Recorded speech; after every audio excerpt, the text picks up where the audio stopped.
quero ministrar com você essa noite vai ser um pouco diferente de tudo o que nós, ou do jeito que temos, que ministramos para os irmãos.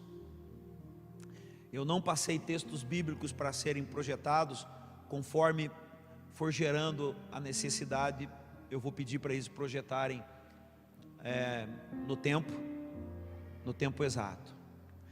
Eu queria falar com você algo sobre o Espírito Santo, e para isso eu quero dar, até pelo menos pelo momento, por encerrado, uma leitura que eu tenho feito do livro de Ruth. Desde o dia que Deus falou para mim, leia o livro de Ruth, eu tenho lido, às vezes de manhã, à tarde, à noite, tenho lido esse livro. E se você pegar a minha Bíblia, você vai ver, ela está toda riscada, porque eu estou bastante impactado com o que Deus falou comigo nesse livro, no livro de Ruth. E para que você entenda, eu quero começar explicando algo sobre o Espírito Santo. O Espírito Santo, ele aparece ali em Gênesis, dizendo que o Espírito Santo estava sobre as águas. Ele pairava sobre a face das águas. Em uma versão, na versão original, diz que o Espírito Santo chocava as águas. Então, quando a ciência diz que a vida nasceu das águas, ela está simplesmente relatando aquilo que a Bíblia diz: o Espírito de Deus chocava sobre a face das águas, gerava vida sobre a face das águas. Então é uma verdade. Quando a ciência diz que o mundo foi criado do Big Bang, ela está simplesmente colocando uma verdade que a Bíblia já diz. A Bíblia diz que o mundo e tudo que existe, todo o universo foi criado pela palavra, pela voz de Deus. Então, a voz de Deus é o que a ciência está dizendo que é o Big Bang. É a voz de Deus que criou todas as coisas. A Bíblia sempre tem razão. E a Bíblia diz que o Espírito de Deus criava a vida sobre a face das águas. Nós vamos ver depois, trilhando mais para frente a Bíblia, algumas manifestações do Espírito Santo. Quero que você preste muita atenção. Venda a sua atenção para mim. O Espírito de Deus pairava sobre a face das águas. Agora o Espírito Santo faz algumas coisas. Ele vem sobre Sansão, e Sansão agora tem uma força descomunal. A força de Sansão não era a força de um homem que treinava, musculoso. Era a força de um homem que, quando o Espírito Santo vinha sobre ele, ele ficava com essa força descomunal, capaz de matar mais de 1000 homens de uma única vez. Vemos o Espírito Santo agindo na Bíblia e trabalhando na vida de profetas, e profetas falando em nome de Deus pelo Espírito. Vemos o Espírito Santo de Deus sobre reis. A Bíblia diz que o Espírito de Deus veio sobre Saul e ele começou a profetizar. O Espírito Santo era jogado sobre a terra como gotas em determinadas pessoas, e essas pessoas ganhavam aptidões, dons, força de forma muito especial. Mas aí o Espírito Santo vem sobre uma mulher chamada Maria e faz com que ela engravide. Maria gera Jesus no seu ventre. Ele tem a semente do Espírito Santo e tem a humanidade de Maria. Maria o nutria para que ele se desenvolvesse como homem, enquanto o Espírito gerava a semente que faria com que a vida brotasse dentro de Maria. Queridos, existe algo sobre o Espírito Santo que eu quero que você entenda, e isso é muito importante, mas guarde bem o que eu vou dizer para você agora. Muitos de nós nos enganamos quando achamos que o Espírito Santo está em alguma coisa porque isso está dando certo. Está dando certo, o Espírito Santo está tomando conta disso. Está dando certo, então isso significa que o Espírito Santo está agindo. Não há absolutamente nada a ver com o Espírito Santo, o fato de uma coisa estar dando muito certo. Não é esse o objetivo do Espírito Santo. Pelo contrário, eu quero dizer para vocês que todas as vezes que o Espírito Santo age, ele age somente para engrandecer o nome de Jesus, porque este é o papel do Espírito Santo. Então todas as vezes que a tua vida e a minha vida estiver focada em trazer para Jesus a glória, então o Espírito Santo estará agindo. Outra coisa que você precisa entender é que quando o Espírito Santo age, ele age geralmente trazendo dor, e isso pode te assustar. O Espírito Santo, quando age, não é uma tranquilidade não, meu amado, é dor. Todas as vezes que o Espírito Santo age, ele está agindo como vida, ele gera vida. Então o Espírito Santo vem sobre a face das águas e faz com que tenha vida. E a terra era sem forma e vazia, e o Espírito de Deus trazia vida. E o Espírito de Deus veio sobre Maria e gerou o que? Vida. E não existe vida que venha sem dor. Se você pegar, que nem no filme Lagoa Azul, duas crianças que vivem numa ilha. Quem aqui já assistiu Lagoa Azul? Todo mundo? Duas crianças são deixadas numa ilha, e eles crescem, e eles se conhecem, e ela fica grávida. Enquanto a barriga dela está crescendo, ela não tem noção do que está acontecendo. Mas no momento em que a vida vai vir, qual mulher aqui teve parto normal? Quem? Parto normal. Então nós sabemos o que é uma dor de parto. Eu já tive cólica renal. O que é a dor de parto? A mulher no primeiro filho, ela não tem noção do que é isso. Ela só tem a alegria de ver que a barriga está crescendo. Mas de repente, no dado momento, a vida começa a fluir, ela quer sair dela e sai com dor. Dor.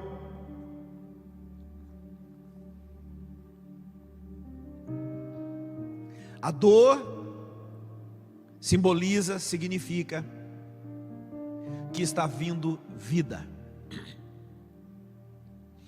Todas as vezes que o Espírito Santo gerar vida, vai doer. E eu vou dar um exemplo claro para você aqui. Você veio orar quinta-feira na igreja, Ney? Quantas pessoas tinha aqui orando junto com você? 4 pessoas. Nós desejamos vida e queremos que a vida venha com tranquilidade.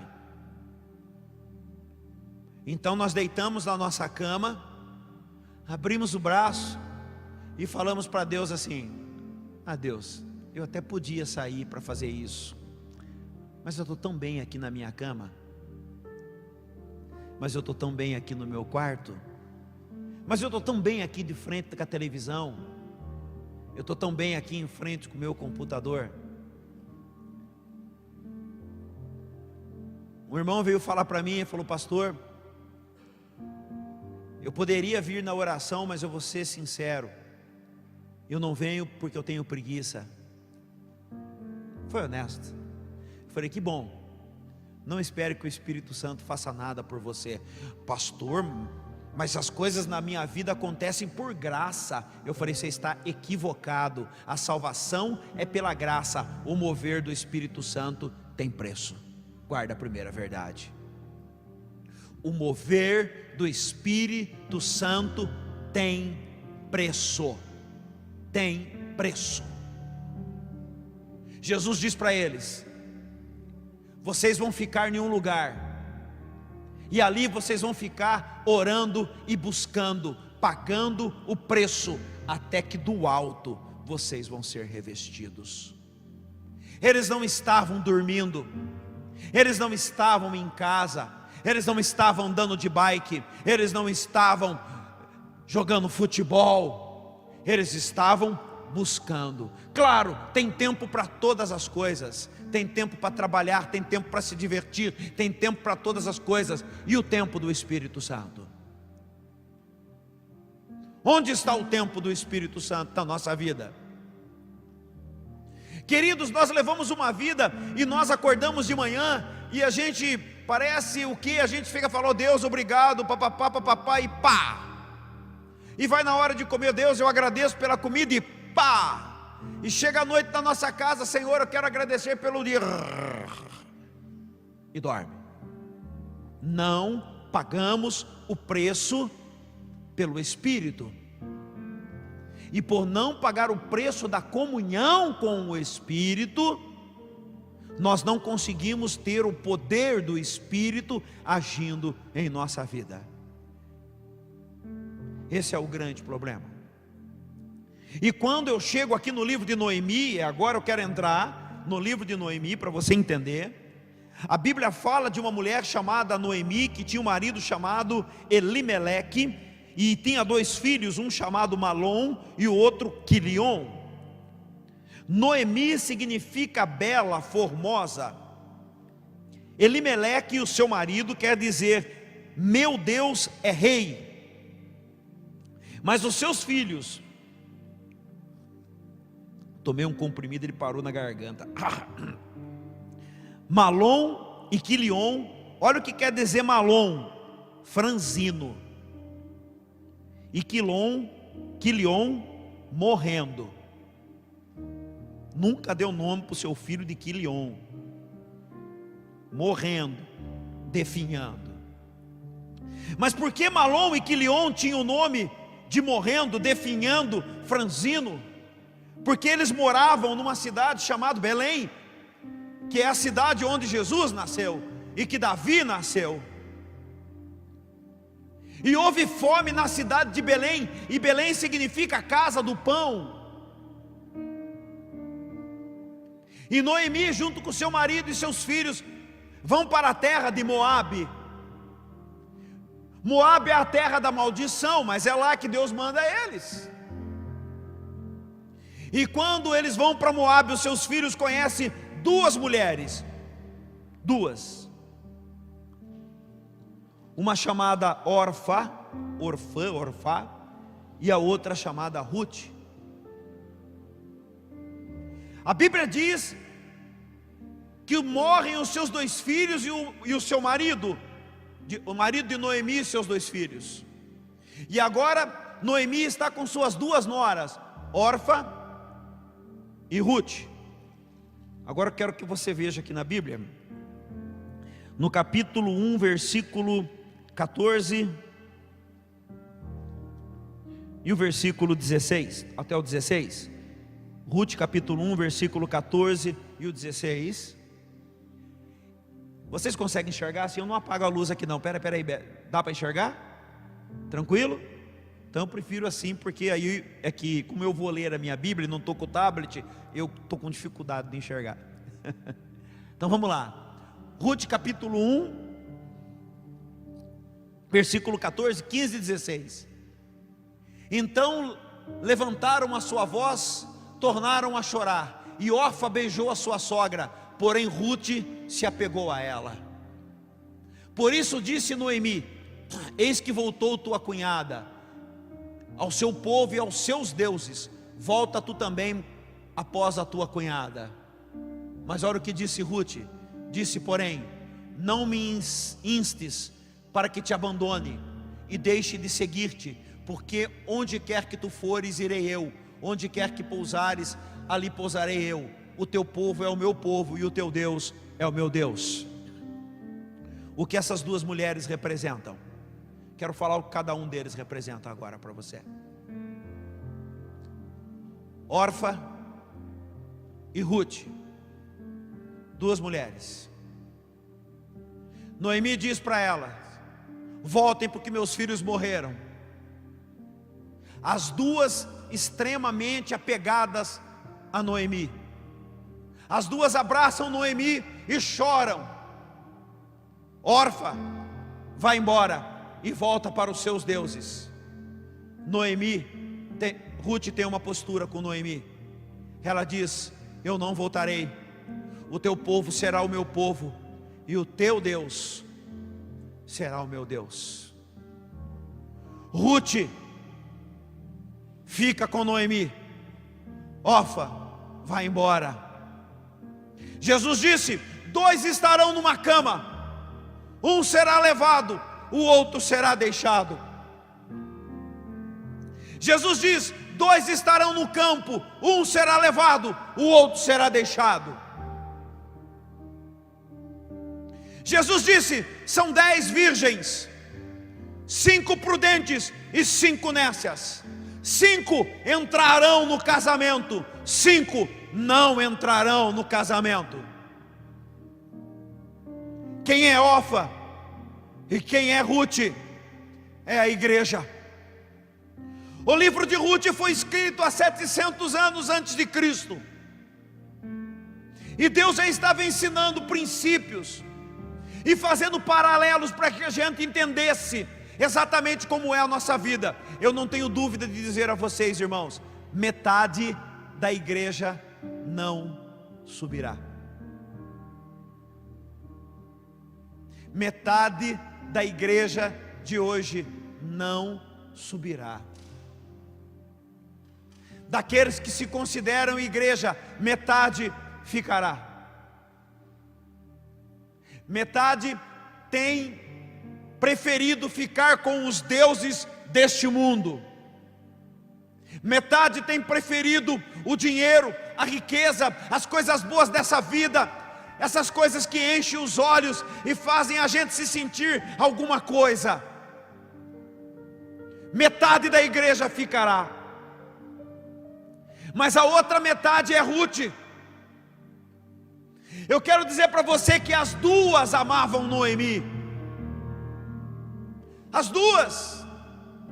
Não é por uma questão de amar ou não amar. Se eu perguntar agora para toda a igreja, todos nós diremos: nós amamos o Senhor. E Jesus disse: nem todos que dizem Senhor, Senhor entrarão no reino dos céus. Metade da igreja ficará. Orfa ficará porque gostou mais do mundo. Mas Ruth subirá, porque ela diz para Noemi: o teu povo é o meu povo, o teu Deus será o meu Deus. E ela irá. E diz a Bíblia que sai Noemi com Ruth e vai e volta para a casa do pão e volta para Belém. Chegando em Belém, Noemi diz para Ruth: filha minha, agora não temos nada. Eu vou colocar na linguagem de hoje: somos mendigas. Tem alguma coisa errada com a igreja no dia de hoje? Eu estava ouvindo uma grande igreja aqui das região, e vendo o pastor pregar, e ele dizia assim: e Deus tem o melhor para você, e Deus tem dinheiro para você, e Deus quer dar uma casa nova para você, e Deus quer com que você tenha prosperidade, porque Ele é o dono do ouro e da prata. Eu quero dizer para você, meu amado, que Ruth foi colher o resto das espigas que caíam no campo de Boaz.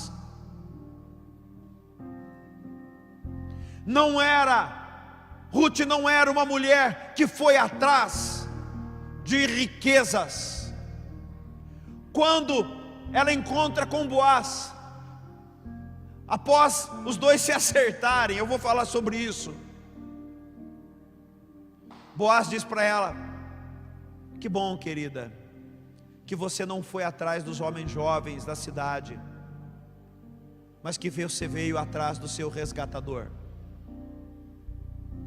Quero falar agora sobre Boaz. Quem é Boaz? Boaz representa a Cristo, o resgatador. A Bíblia diz que Ruth começa a ir no campo e vai até o campo de Boaz. E a Bíblia diz em Levítico, não precisa apostar, Levítico 19:9 e Levítico 23:22, que toda pessoa que plantasse um campo não poderia colher tudo o que o campo dava, teria que deixar espigas para trás, para que os pobres viessem atrás e pudessem comer. Noemi diz para Ruth, guarde bem isso, Noemi diz para Ruth, Noemi diz para Ruth: Ruth, vá até o campo, colher as espigas, que é destinada aos mais pobres e famintos. E ela sai pegando o resto das espigas de cevada. E quando ela pega, chega Boaz. Quem é Boaz? Sabemos que Ruth é a igreja, são aqueles que escolheu viver com Cristo, independente das dificuldades. Sabemos que Ruth é a igreja verdadeira, aquela que disse: eu te seguirei, independente de qualquer coisa na minha vida. Essa é Ruth. E agora ela vai encontrar com o seu resgatador. Quem é? É Boaz. Quem é Boaz? E Boaz olha para Ruth e diz: filha, o que você está fazendo aqui? Ela diz: eu vim com Noemi. Ele fala: nobre é a tua ação. Nobre. Boaz não era um jovem, era um senhor maduro. Eu gosto do texto de Apocalipse que diz, a gente até canta sobre Jesus, e os seus cabelos são o quê? Brancos como a neve. Brancos. Seus cabelos são brancos como a neve, e nos seus olhos chamas de fogo. O que é chamas de fogo? Paixão. O que aconteceu com Boaz quando olha para Ruth, uma moça jovem? A igreja é jovem, inexperiente, faz coisas erradas, mas ela tem uma grande virtude: ela escuta Noemi. Qual é a virtude de Ruth? Escutou Noemi. Não vamos chegar em Noemi ainda, vamos chegar em Boaz. O que Noemi diz? Este homem é teu resgatador. De noite, quando ele estiver em um determinado lugar e tiver comido e bebido, você se arruma, Ruth. Você não pode estar mais vestida como mendiga. Coloca uma melhor roupa que você tem, mesmo sendo pobre. Arruma seus cabelos, toma banho, põe perfume e vai até onde Boaz está. E na hora que Boaz estiver deitado, tira o cobertor do seu pé. Eu fiz essa brincadeira de manhã, vou fazer de novo. Eu e a Diva, nossa cama, eu já falei isso, eu adoro a minha cama. Não importa para que lugar que eu viajo, eu gosto da minha cama. É uma das coisas que os velhos têm. Velho gosta da sua cama. E eu gosto da minha cama porque minha cama é geladinha. Então, quando eu deito na minha cama, eu fico fazendo assim, com o braço e com a perna, com o braço, para pegar todo o frio. Mas a Diva não é como eu. A Diva, ela deita na cama, ela encolhe e põe o cobertor. E de vez em quando eu pego e levanto o cobertor, para entrar o ar frio, para ela ficar brava. Ela olha e fala: ah, por que você fez isso? Gela o pé dela. Ela fala: você sabe que o meu pé é gelado. Ela não gosta que faz isso com ela, mas está na Bíblia. Foi o que Noemi mandou Ruth fazer. Ruth puxou o cobertor do pé de Boaz. Boaz sentiu o frio e falou: ah! E quando ele olha, quem ele vê? Ele vê aquela mulher mais bem arrumada, e diz para ela: eu sou o teu resgatador. E entrega para ela uma porção sextupla da cevada e põe para que ela leve, e diz: te resgatarei, eu te resgatarei. Quem é Boaz? Boaz é Jesus. Boaz representa a pessoa de Cristo. Quem é Ruth? Ruth é a igreja aprovada. A metade é as 5 prudentes, é a que foi levada, não é a que foi deixada, é a que está no campo e foi levada, é aquela metade que vai subir. Essa é Ruth, e ela se encontra agora com Boaz. Quem é Boaz? Boaz é o noivo, é o resgatador. Ele é maduro, ele está pronto, ela ainda é nova, mas ele é que tem a riqueza, não é ela, é ele. E os seus cabelos são brancos como a neve. E ele diz para ela: filha minha, bem fizestes, porque ao invés de ir atrás dos jovens, viestes atrás de mim. Eu sou o teu resgatador.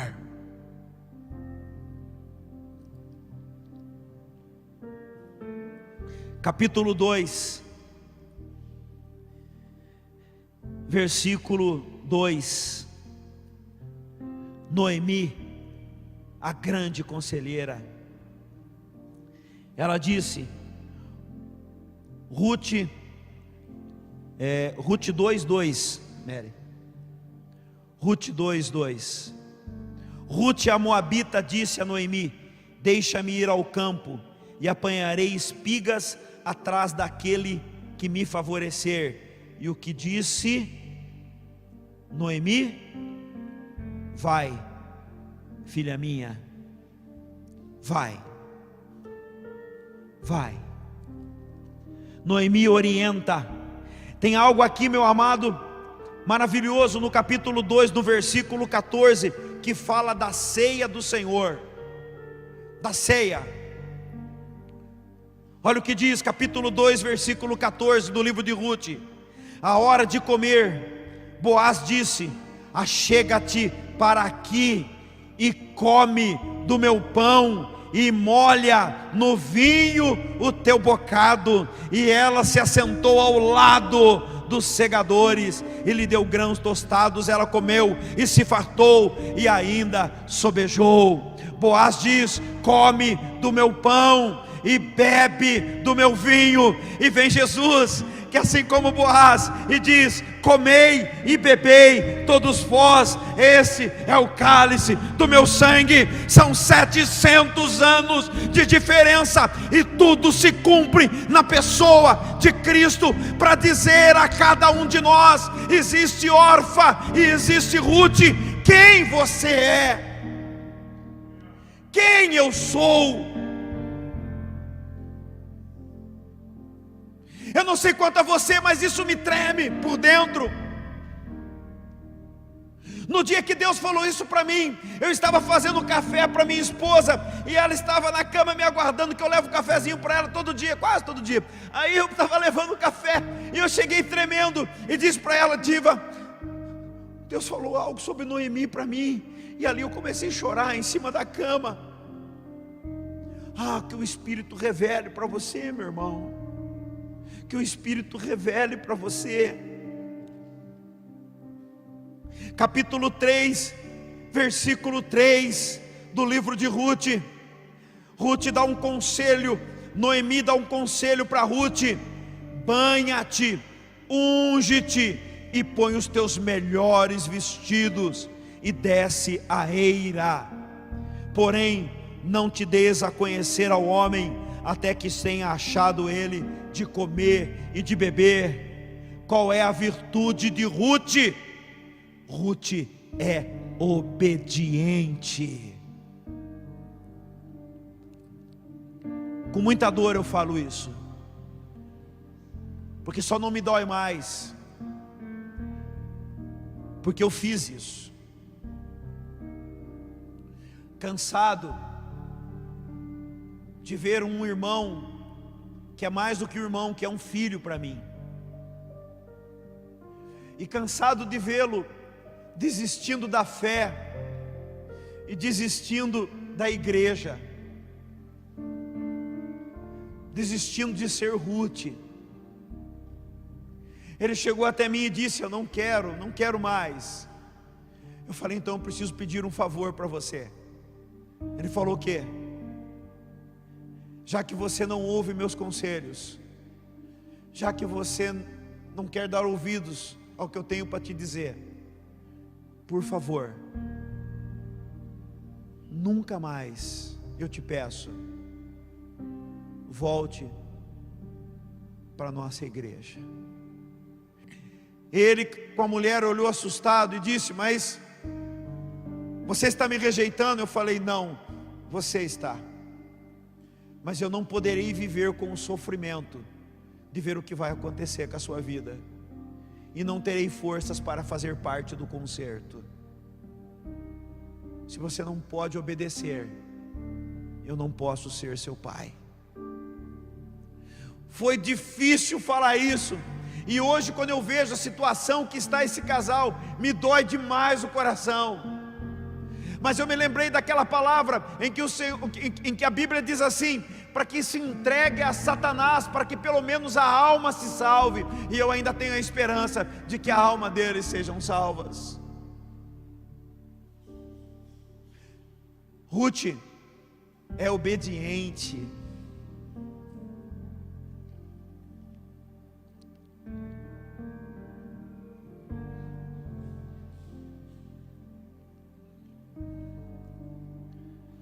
Jesus é o resgatador, mas tem algo que mexe demais com o meu coração. Quem é Noemi? Se Orfa é a igreja, são aqueles que não permaneceram. Se Noemi é aquela que permaneceu, se Ruth é a que permaneceu independente de qualquer circunstância, e mesmo sendo nova e imatura, foi obediente, e por ser obediente a Noemi, conseguiu se encontrar com Boaz, que representa a Jesus Cristo. Então eu pergunto: quem é Noemi? Você sabe a resposta. Se Boaz é Jesus, se Ruth é a igreja vencedora, Noemi é o Espírito Santo. Noemi é o Espírito Santo. Ela representa o Espírito. É ela que cuida, é ela que conduz, é ela que orienta. Não é possível ter êxito na vida, passar pelo momento da dor na qual o Espírito trabalha, sem Ele. Não é possível, sem o Espírito Santo não é possível. Não há vitória de verdade sem o Espírito. Noemi representa o Espírito Santo. E amado, quando você chega no capítulo 4, no versículo 13, nós estremecemos. Olha o que diz do versículo 13 ao versículo 17. Assim tomou Boaz a Ruth, e ela lhe foi por mulher, e ele a possuiu, e o Senhor lhe fez conceber, e deu à luz a um filho. Então as mulheres disseram a Noemi: bendito seja o Senhor, que não deixou hoje de te dar um remidor, resgatador, e seja o seu nome afamado em Israel. Ele te será por restaurador da alma e nutrirá a tua velhice, pois tua nora que te ama, pois o Espírito Santo que te ama o deu à luz, e ela te é melhor do que 7 filhos. O Espírito é melhor. E Noemi tomou o filho e pôs no seu colo, e foi a sua ama. Versículo 17. E as vizinhas lhe deram um nome, dizendo: a Noemi nasceu um filho. Mas quem teve foi Ruth. Mas de quem é o filho? É de Noemi. É de Noemi. E lhe deram o nome de Obed. E quem foi Obed? Obed foi o pai de Jessé, que foi o pai de Davi. Quais são os filhos? Todos os filhos que a igreja gera pertencem a quem? Ao Espírito Santo. Os seus filhos que foram gerados no teu ventre, na tua casa, não pertence a você, pertence ao Espírito Santo. Os filhos que foram gerados pela tua fé, que não nasceu no teu ventre, pertence ao Espírito Santo. É Ele que põe no colo e cuida. Não somos nós. É Noemi quem cuida do filho de Ruth. Ruth é a igreja que gera filhos. Ruth é a igreja que vai subir. Pessoal do louvor, sabe aqui. O que eu trago para vocês nessa noite. Quem é você? Ninguém pode te julgar. Ninguém pode te julgar. Mas fecha os teus olhos. Quem é você? Órfã ou Ruth? Ruth subirá. Ruth encontrará com o noivo. E os seus filhos? Quantos filhos você tem na fé? Não são teus. Não são teus. Pertence ao Espírito Santo. Então agora eu quero dizer algo para você, meu amado, muito forte. Preste bem atenção. Você foi salvo pela graça e nada fez para isso. Nada. Mas se você quer ser cheio do Espírito, é preciso que nesse momento você decida pagar o preço para ser cheio do Espírito. Jesus disse para os discípulos: não saiam de Jerusalém. E lá eles ficaram até que do alto fossem revestidos de poder. Pagaram o preço e dedicaram as suas vidas. Pagaram o preço. Ninguém quer discutir a tua salvação.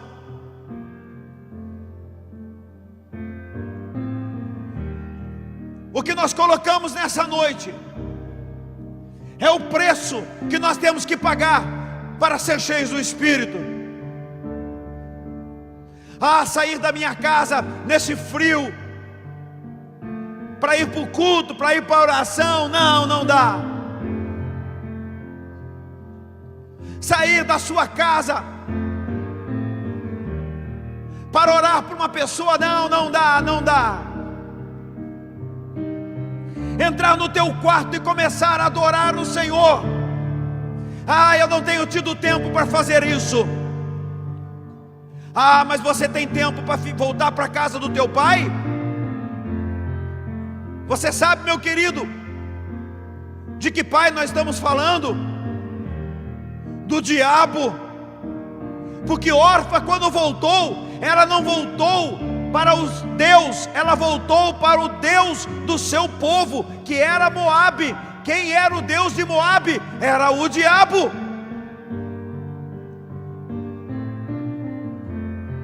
Quem volta, não volta para outro, a não ser para o inimigo.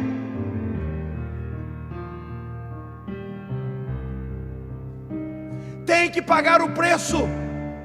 Tem que pagar o preço para orar. Tem que pagar o preço para buscar. Tem que pagar o preço para jejuar. Tem que pagar o preço para amar. Tem preço, não. Isso depende de você.